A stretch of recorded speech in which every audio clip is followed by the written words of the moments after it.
네, 발표 시작하도록 하겠습니다. 네. 제가 준비한 논문은 Fast Ins라는 논문입니다. 일단 간단하게 한 줄로 요약을 하자면 쿼리 기반의 실시간 인스턴스 세그멘테이션을 하는 프레임워크라고 할 수 있습니다. 먼저 이 Fast Ins가 트랜스포머 기반의 프레임워크이기 때문에 일단 트랜스포머에 대해서 간략하게 짚고 넘어가도록 하겠습니다. 네, 트랜스포머가 등장하게 된 배경은 RNN을 사용하던 시퀀스 투 시퀀스 모델의 한계점이 있었기 때문입니다. 시퀀스 투 시퀀스 모델은 인코더가 입력 시퀀스의 모든 정보를 하나의 컨텍스트 벡터에 압축하려다 보니까 정보의 손실이 많이 생긴다는 문제가 있었습니다.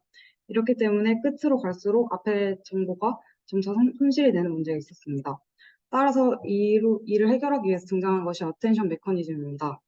어텐션 메커니즘은 디코더에서 다음 단어 예측을 위해서 인코더의 마지막 입력 상태만 이용하는 것이 아니라 인코더의 매 시점 입력 상태들을 디코더의 입력 상태와 유사도를 구해서 어텐션 값을 도출한 다음 이를 이용해서 더 정확하게 다음 단어를 예측할 수 있도록 하는 메커니즘입니다. 트랜스포머는 RNN 없이 이러한 어텐션만으로 구성된 신경망 모델로 RNN이 없기 때문에 순서 정보를 고려하기 위해서는 포지셔널 인코딩을 거쳐 순서 정보가 고려된 인베딩 벡터를 어텐션의 입력으로 사용합니다. 네, 그 다음 패스트 인스트에 대해서 이제 소개하도록 하겠습니다. 최근에 오브젝트 디텍션에서 DATR의 성공으로 인해서 마스크 트포멀과 같은 쿼리 기반 단일 단계 인스턴트 세그멘테이션 방법들이 등장했습니다.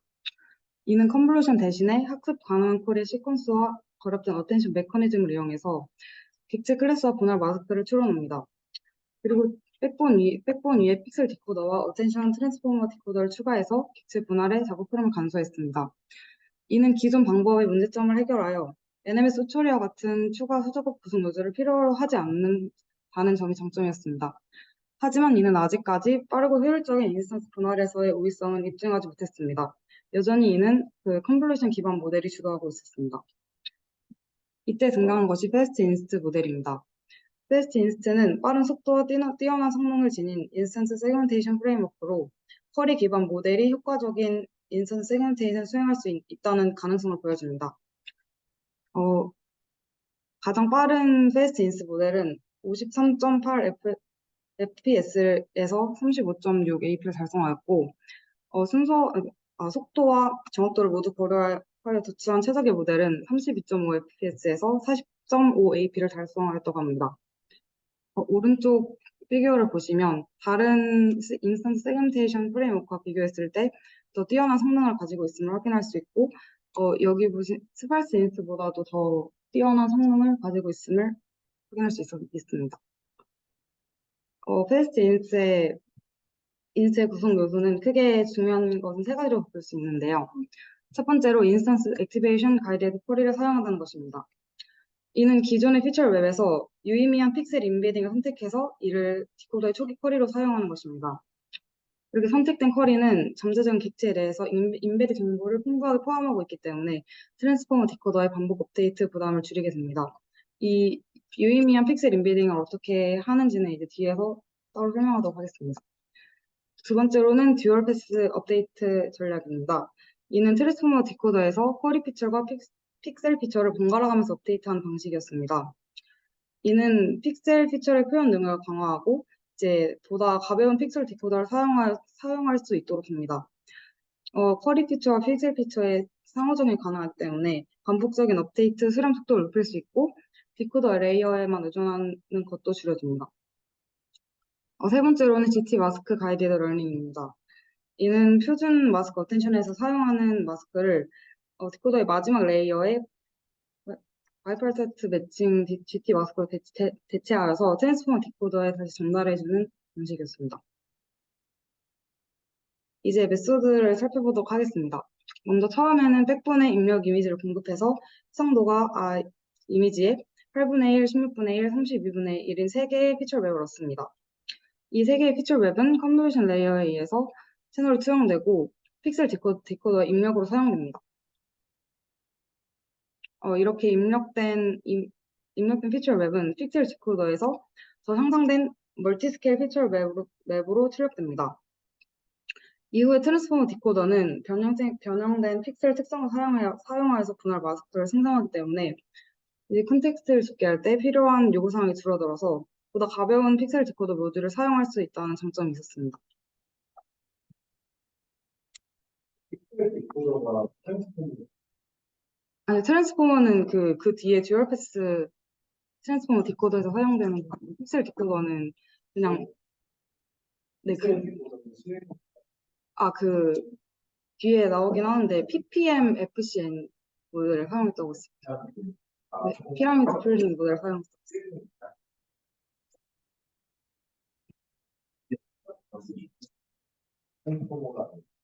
트랜스포머는 뒤에 듀얼 패스에서만 사용하는 걸로 알고 있습니다. 네, 그리고 이제 인스턴스 액티베이션 가이드 쿼리에서는 피처 맵 이제 E4에서 각 픽셀에 대한 클래스 확률 예측을 생성합니다. 이제 여기서 E4를 사용한 이유는 이제 E3, E4, E5가 있는데 여기서 더 많은 정보를 담고 있는 피처 맵을 사용하면 이제 속도가 느려지고 이런 문제점이 있기 때문에 이를 중간 지점을 타협했다 이런 식으로 논문에 나와 있었습니다. 네, 이렇게 이를 바탕으로 높은 의미론을 가진 NA개의 인스턴스 액티베이션 가이드드 쿼리를 선택하고 그 뒤에서 이제 NB개의 보조 학습 가능한 쿼리와 연결해서 총 쿼리인 Q를 얻게 됩니다. 이렇게 인스턴스 액티베이션 가이드드 쿼리에서 총 쿼리 Q를 얻어서 이는 초기의 잠재적 객체에 대한 풍부한 정보를 쿼리 Q에 보유하게 되었다고 할 수 있습니다. 그 다음에 어사이먼트 로스 계산에는 로케이션 코스트를 사용하게 됩니다. 이 로케이션 코스트는 만약에 이 지역 안에 개체가 있다 생각이 되면 이제 뭐 0으로 정보를 담고 아니면 1로 담는다 이런 식으로 해서 지역 코스트를 사용했다고 할 수 있습니다. 개체 내부의 픽셀만 클래스나 마스크 인베딩을 수련한 대상으로 한정하여서 바이팔타이트 매칭 공간을 줄이고 쿼리 반복 및 훈련 수련 속도를 높일 수 있었습니다. 이제 픽셀 디코더에 대한 다른 부가적인 정보들은 일단 정확성과 속도 사이에 더 나은 균형을 위해서 최적의 픽셀 디코더인 PPM FPN을 사용했다고 합니다. 그리고 이제 학습 가능한 보조 쿼리는 배경 픽셀 피처의 그래프화를 돕고 이후에 듀얼 업데이트 과정에서는 일반적인 이미지에 독립적인 정보를 제공한다고 합니다. 그리고 이렇게 이 과정에서 도출된 전체 쿼리 Q는 이제 8분의 1 고해상도 픽셀 피처인 E3와 결합되어서 이제 추후에 트랜스포머 디코더의 입력으로 공급됩니다. 이제 트랜스포머 디코더를 살펴보도록 하겠습니다. 이제 앞에서 구한 전체 쿼리 Q와 이제 플래트는 고해상도 픽셀 피처 E3를 입력으로 사용해서 오브젝트 클래시피케이션과 세그멘테이션을 수행합니다. 여기서는 듀얼 패스 방식을 사용하는데 이 방식을 통해서 픽셀 피처와 쿼리를 번갈아 가면서 업데이트하고 각 디코더 레이어에서 개체 클래스와 분할 마스크를 예측할 수 있게 합니다. 그리고 여기서 사용한 방식은 EM 클러스터링이라는 방식인데요. 보통은 이제 개체가 어떤 클러스터에 있다라는 방식으로 분할을 했다면 여기서는 어느 클러스터에 있을 확률이 얼마다 이런 식으로 확률 계산을 기반으로 해서 학습을 점차적으로 가중치를 조정하는 방식으로 학습을 했습니다. EM 클러스터링은 E 스텝과 M 스텝으로 나뉘는데 E 스텝은 클러스터 중심인 쿼리가 속하는 피처를 업데이트하는 것이고 M 스텝은 이를 바탕으로 해서 클러스터 중심인 쿼리를 업데이트하는 방식이라고 합니다. 이제 트랜스포머 디코더의 주요 기능들을 순차적으로 살펴보도록 하겠습니다. 먼저 포지셔널 인베딩입니다. 여기서는 두 가지 크기로 이제 위치 인베딩을 보관한다고 합니다. 이제 처음 이제 E3 크기의 픽셀 피처의 위치 인베딩과 이제 E4 크기의 인스턴스 액티베이션 가이드드 쿼리의 위치 인베딩 두 가지를 사용하여 보관한다고 합니다. 다음 두 번째는 픽셀 피처 업데이트입니다. 이제 E3 크기의 픽셀 피처를 업데이트하는 방식인 것 같습니다. 이제 플랜트된 픽셀 피처와 쿼리 Q가 주어지면 픽셀 피처 업데이트 파이프라인은 크로스 어텐션 레이어와 피드포워드 레이어로 구성됩니다. 이 그림에서 왼쪽 부분이라고 보시면 될 것 같습니다. 이제 위치 인베딩은 크로스 어텐션 레이어마다 쿼리와 키에 추가되고 이제 저녁 피처는 쿼리를 통한 크로스 어텐션을 통해서 집게 됩니다. 그 다음으로는 쿼리 업데이트입니다. 네, 마스크된 어텐션은 각 쿼리의 어텐션을 이전 레이어에 예측된 마스크의 영역 내에서만 어텐션 하도록 제한합니다. 이제 트랜스포머는 RNN은 순차적으로 입력을 받는 것과 달리 트랜스포머는 한꺼번에 그 값을 입력받기 때문에 마스크의 영역 내에서만 값을 예측하도록 해야 하기 때문에 이런 마스크 어텐션을 사용한 것 같습니다. 그리고 이 과정은 그림의 오른쪽 부분으로 보시면 될 것 같습니다. 이게 마찬가지로 위치 임베딩은 마스크와 셀프 어텐션 레이어마다 커리어 키에 추가됩니다. 마지막으로는 예측입니다. 각 디코더 레이어에서 리파인된 인스턴스 액티베이션 가이드 쿼리 위에 세 개의 층의 MLP를 2개 적용합니다. 이를 통해서 객체 클래스와 마스크 임베딩을 예측합니다. 이는 리파인된 픽셀 피처에 리니어 프로젝션을 적용해 마스크 피처를 얻고 이에 마스크 임베딩을 곱해서 각 쿼리에 대한 세그멘테이션 마스크를 얻게 됩니다. 그리고 마지막으로 클래스 확률 점수와 마스크 점수를 곱해서 신뢰도를 계산하게 됩니다. 그리고 다음으로는 GT 마스크 가이디드 학습입니다.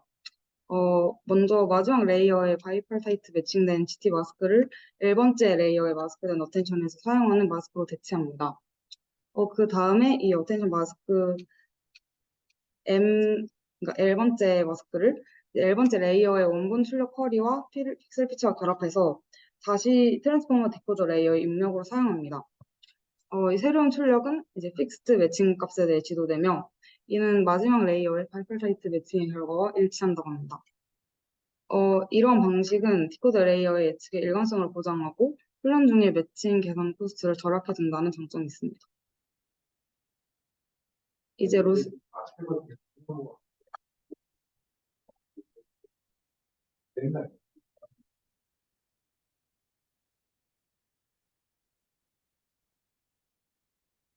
중간에 마스크가 할수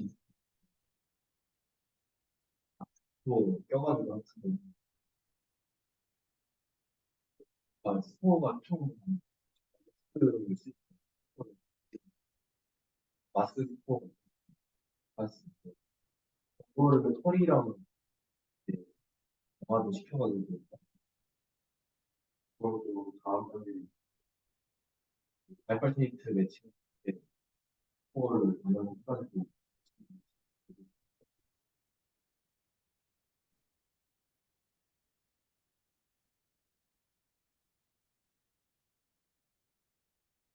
그 다음으로는 이제 로스 펑션에 대해 살펴보겠습니다.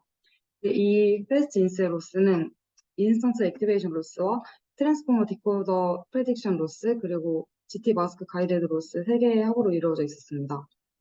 먼저 인스턴스 액티베이션 로스는 하이퍼 파라미터와 이제 크로스 엔트로피 로스의 구비로 이루어집니다. 여기서 크로스 엔트로피 로스는 또 오브젝트에 대해서 가중치는 t분의 1로 가지게 됩니다. 그리고 그 다음에 트랜스포머 디코더 프레딕션 로스는 밑에 식을 살펴보시면 될 것 같은데요. D는 이제 트랜스포머 디코더 레이어의 수이고 이게 i가 0일 때부터 보는데 i가 0일 때는 이제 디코더에 입력을 받기 전의 상태라고 보시면 될 것 같습니다. 이때 크로스 엔트로피 로스는 노 오브젝트에 대해서는 가중치를 0.1로 적용합니다. 그리고 마지막에 GT 마스크 가이드드 로스는 식은 이 식과 동일하다고 하는데요. 이때 식은 비슷한데 i가 0부터 시작되는 것이 아니라 1부터 시작된다는 점만 다르다고 합니다. 근데 이들은 이제 또 헝가리안 로스를 활용해서 이분 그 하이퍼타이트 매칭된 결과로 학습을 한다고 합니다. 네, 마지막 이제 실험 결과인데요. 마지막 줄에 나와 있는 것이 이제 제일 성능이 좋은 패스트 인스트 디코더 3개로 사용한 것 같습니다. 네, 이때 AP는 40.5를 달성한 것을 확인할 수 있습니다. 이제부터 이제 어블레이션 스터디의 결과인데요. 먼저 앞서 설명했던 3개의 주요 기능들의 어블레이션 스터디를 설명하도록 하겠습니다. 첫 번째는 인스턴스 액티베이션 가이드 쿼리입니다. 이제 인스턴스 액티브 가이드 쿼리는 이제 이 쿼리가 모델의 하나의 디코더의 레이어만 장착된 경우에 더 뚜렷한 결과를 보였습니다. 어, 이, 이 자료가 보여주는 것은 이제 인스턴스 액티베이션 가이드 기반의 가벼운 디코더 모델이 가장 효율적이고, 이제 이 쿼리를 사용했을 때 효율적이지만, 디코더를 더 많이 쓴다고 해서 이 성능이 더 좋아지는 것은 아니다라고. 네, 디코더의 개수를 말하는 것이죠. 네. 그 다음으로는 듀얼 패스 업데이트 스트레이지입니다. 이는 쿼리와 픽셀 피처의 공동 최적화를 하는 과정이 듀얼 패스 업데이트입니다. 네, 이 과정을 수행했을 때 가벼운 픽셀 디코더에서 기존의 단일 쿼리 업데이트 전략보다 듀얼 패스를 썼을 때 더 나은 성능을 발휘한다는 것을 볼 수 있습니다. 듀얼 패스가 픽셀 피처랑 그 쿼리 피처를 이제 번갈아 가면서 업데이트하는 방식입니다. 네, 그 다음으로는 시티 마스크 가이드로 학습하는 것인데요. 이는 그냥 모델 성능 향상시키는 데 도움이 되었고, 이제 다른 백분들에서도 이러한 비슷한 결과가 나왔다라는 점만 보면 될 것 같습니다. 그리고 이 다음부터는 이제 FSD 인스의 디자인들이 어떤 영향을 주었나에 대한 효과를 보여주는 결과인데요. 먼저 이제 베스트 인스는 기존의 모든 픽셀 디코더 호환이 되었습니다. 그런데 이제 FPN이라는 픽셀 디코더를 사용했을 때 가장 성능이 좋게 나왔습니다. 따라서 이 베스트 인스트에서 이 픽셀 디코더를 쓴 이유가 이제 여기서 확인을 할 수 있습니다. 가장 AP가 높진 않지만 이제 속도까지 고려했을 때 가장 성능이 좋다고 볼 수 있습니다. 그 다음으로는 디코더 레이어 수에 따른 성능입니다. 디코더 레이어 수를 계속 증가시키더라도 성능이 엄청 크게 향상이 되지는 않았습니다. 오히려 속도가 감소해서 성능이 줄어드는 것이 더 영향이 크기 때문에 몇 개의 트랜스포머 디코더 레이어만으로도 좋은 성능을 얻을 수 있다는 것을 확인할 수 있습니다. 따라서 디코더 레이어 수는 적게 사용하는 것으로 채택을 하였습니다. 그 다음으로는 이제 인스턴스 액티베이션 가이드 쿼리의 수입니다. 이 수를 증가시키면 확연히 이제 오른쪽 자료를 봤을 때 오브젝트 리콜이 향상되었지만 인스턴스 세그멘테이션 추론 속도는 저하되는 결과를 볼 수 있습니다.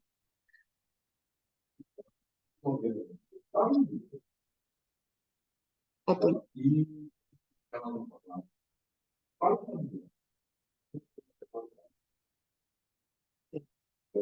앞에 사용하는 보면 일반적인 트랜스포머는 근데 여기서 이제 이 앞에서 봤던 세 가지가 아마 걔가 가장 큰 차이점이라고 볼 수 있을 것 같습니다. 이제 트랜스포머의 영상을 차이, 그러니까 GT 마스크를 하기 위해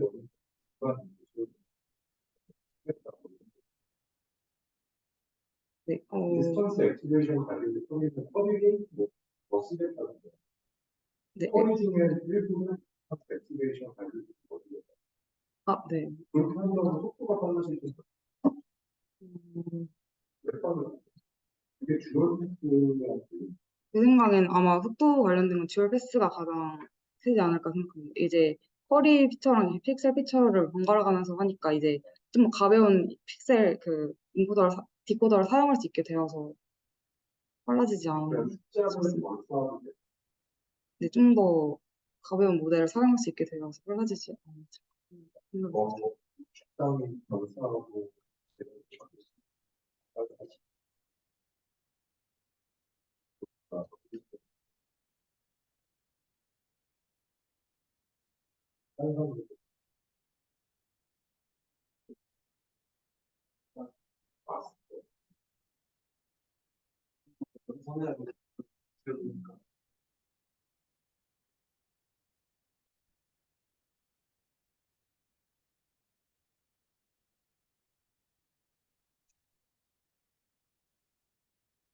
근데 이게 막 기억 사실 트랜스포머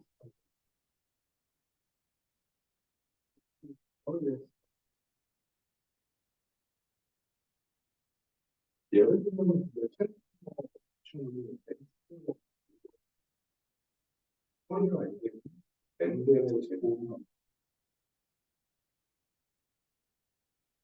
블루 나머지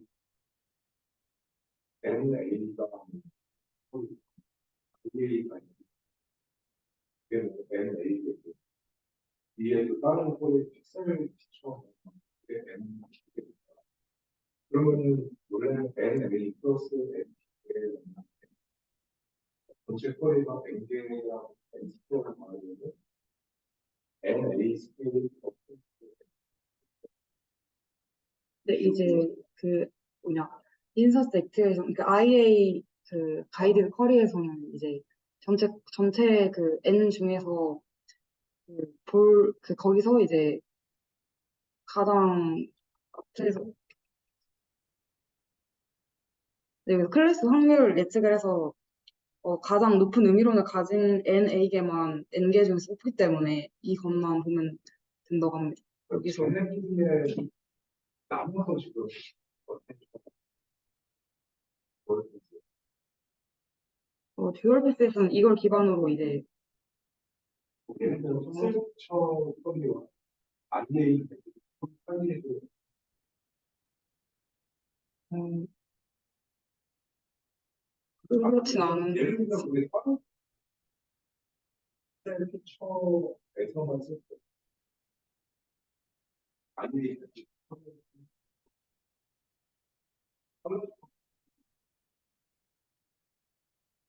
그때 뭐 100개 제공하고 서로의 해방하는 좀 너무 되요 아마 그 여기서 처음에 쿼리를 총 쿼리 Q를 얻을 때 이제 각 픽셀에 대해서 그 가장 클래스 확률 예측이 높은 애들만 골라서 NA개만 골라가지고 얘네만 가지고 활용하기 때문에 좀 더 빨라지지 않을까 싶어요. 숫자를 주고 네, 맞습니다. 이제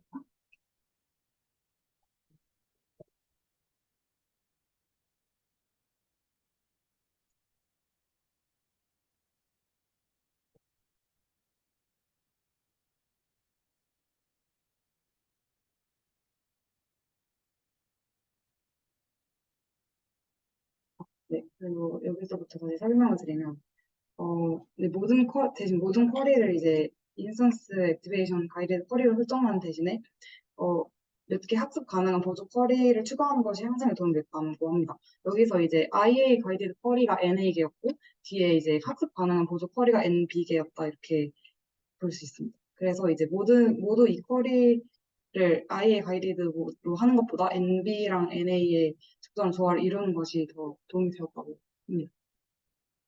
네, 그 다음으로는 이제 어, 더 큰 피처 웹에서 IA 가이드 쿼리를 선택하면 더 높은 정확도를 얻을 수 있었다고 합니다. 근데 이제 아까 말했던 것처럼 이 피처 웹이 가장 정확도 속도를 동시에 고려했을 때 더 효율적인 선택이기 때문에 E3와 E3의 중간 크기의 피처 웹을 선택한 것 같습니다. 네, 이제 오른쪽 이제 피규어 3는 아이의 가이드 쿼리를 비주얼라이즈 한 결과입니다. 이제 첫 번째 열은 덴스 픽셀 단위의 시멘틱 클래시피케이션 로스를 사용한 것이고, 이제 두 번째는 로케이션 포스트를 사용하지 않는 바이팔타이트 매칭 기반이고, 세 번째 열이 아마 여기 패스트 인스트에서 사용한 결과인데요. 로케이션 포스트를 사용한 바이팔타이트 매칭 기반의 헝가리안 로스를 사용한 것입니다. 이는 커리 포인트가 개체 영역에 더 집중되어 있음을 확인할 수 있습니다.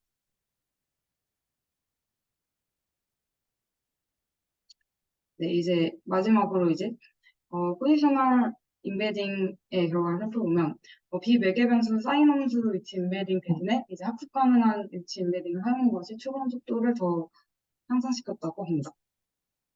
네, 이제 마지막인데요. 결론적으로 패스트 인스트는 실시간 인스턴스 세그멘테이션을 위한 커리 기반의 프레임워크가 이제 쿼리 기반의 프레임워크인데 쿼리 기반의 프레임워크가 그 인스턴스 세그멘테이션 효과적이다라는 가능성을 보여주는 논문이었습니다. 이제 그 주요 기능으로는 이 세 가지가 있었고요. 이는 패스트 인스가 좀 가벼운 픽셀 디코더와 적은 수의 트랜스포머 디코더 레이어를 활용하면서도 더 빠르고 정확한, 더 나은 성능을 달성하는 데 도움을 주었다라는 결과를 보여줍니다. 따라서 베스트 인스트는 이제 속도와 정확도의 성능 두 모두에서 강력한 이제 다른 대다수의 소타 모델보다 우수한 성능을 보여주었다는 결과를 가져왔습니다. 이상입니다.